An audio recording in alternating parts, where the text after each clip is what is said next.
Duterte admits, instructing police to encourage criminals to fight. Bakit? Diba? Ang purpose niyan, sinabi naman niya kay Senator Risa, diba? Para ano? Para magamit. Para magamit. Masabing may self-defense. Why do you have to encourage the criminals to fight when you can arrest them? Diba? Arrest them, put them in jail. Why do you have to encourage them to fight? Ayan, no? Former, ito naman, tanong ko, abogado naman si VP Sara.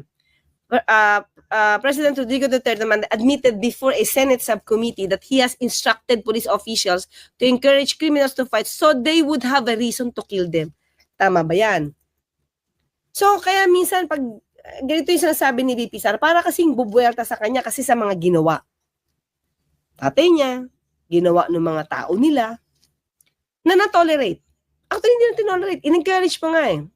Pushing the police officers to do this. Ang sinabi ko, ganito, prangkahan tayo. Encourage the criminals to fight. Encourage them to draw their guns. Duterte told the Senate Blue Ribbon Subcommittee investigation his administration's war on drugs blame for the deaths, of thousands of suspects.